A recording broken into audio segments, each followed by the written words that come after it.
घरात भाजीला काही नसेल तर बनवा गरमागरम तिखट शिंगोळे. नमस्कार, मी शीतल. घरच्या चवीच्या खास रेसिपीसाठी शीतल किचन मध्ये तुमचं स्वागत आहे. आज मी केलेल्या आहेत शिंगोळ्या. चला तर याची कृती पाहूया. इथं थोडंसं मी बेसनचं पीठ घेतलेलं आहे. अद्रक, लसूण आणि खोबरं घालून मी पेस्ट तयार केलेली आहे. मी कढीपत्ता घेतलेला आहे, थोडीशी कोथिंबीर घेतलेली आहे बारीक चिरून, मसाला पुडी घेतलेली आहे, चटणी घेतलेली आहे, काळं तिखट, चवीपुरतं मीठ घ्यायचं आहे आणि थोडीशी हळद घ्यायची. आणि इथं मी एक टोमॅटो बारीक वाटून घेतलेला आहे. तर बघा, मी डाळीच्या पिठावरती ओवा थोडासा क्रश करून घेतलेला आहे. चवीला छान लागतं म्हणून टाकून घ्यायचं. आता आपण पीठ मळून घेऊया. ते बघा, शिंगोळ्यासाठी आता आपण पीठ मळून घेणार आहोत. तर त्यावरती थोडं चवीपुरतं मीठ टाकूया थोडंसं, आणि त्यामध्ये थोडीशी कोथिंबीर पण टाकूया, म्हणजे आपल्या शिंगोळ्या छान लागतील. शिंगोळ्यासाठी पीठ आपल्याला एकदम घट्ट मळून घ्यायचंय, म्हणजे आपल्याला छान अशा त्याच्या शिंगोळ्या बनवता येतील.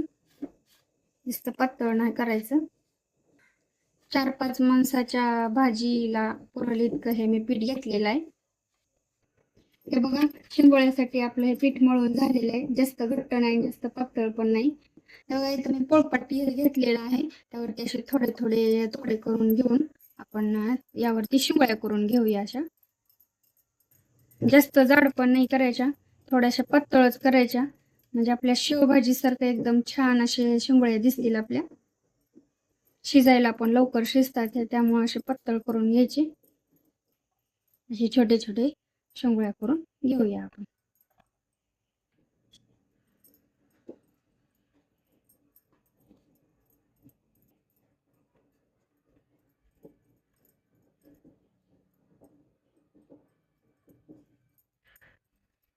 अशा पद्धतीने आपण सगळे शिंगोळ्या करून घेऊया. हे बघा, आपल्या शिंगोळ्या तयार झालेले आहेत. गॅसवरती कढई ठेवून घेतलेले, त्यामध्ये तेल टाकलेलं आहे. तुम्हाला पाहिजे तेवढं तुम्ही तेल टाका. जिरे मोहरी टाकून घेऊया. जिरे मोहरी तडतडली, अद्रक, लसूण आणि खोबरची पेस्ट टाकून ब्राऊन कलर येते परतून. डिस्क्रिप्शन मध्ये स्वस्तात मस्त अशा वस्तूंची लिंक दिलेली आहे, चेक करा.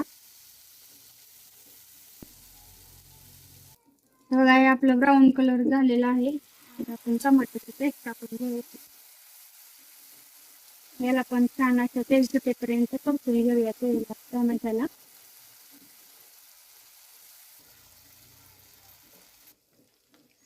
टमाट्यामध्येच मीठ टाकून घेतलं का व्यवस्थित असं लवकर आपलं टमाटो परतते, त्यामुळे त्याच्यामध्ये मीठ टाकून घेतलेलं आहे.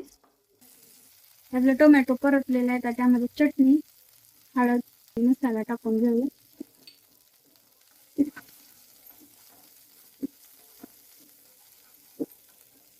चटणी, हळद, मीठ सगळं आपलं हे मस्त परतलेलं आहे. आता आपण यामध्ये पाणी टाकून घेऊया. थोडं शिजण्यासाठी म्हणून थोडंसं जास्तच पाणी टाकायचं. आता याला उकळी येईपर्यंत गॅसवरती ठेवूया. बघा, भाजीला उकळी आलेली आहे, त्यामध्येच मी कोथिंबीर टाकून घेते बारीक चिरलेली. आपण मगाशी केलेल्या शिंगोळ्या टाकून घेऊया. आता याला 10-15 मिनिटं शिजू द्यायचे. तर बघा, आपली शिंगोळ्याची भाजी झालेली आहे. वाव, खूप छान याला तर्री पण आलेली आहे. अप्रतिम झालेली आहे आपली भाजी.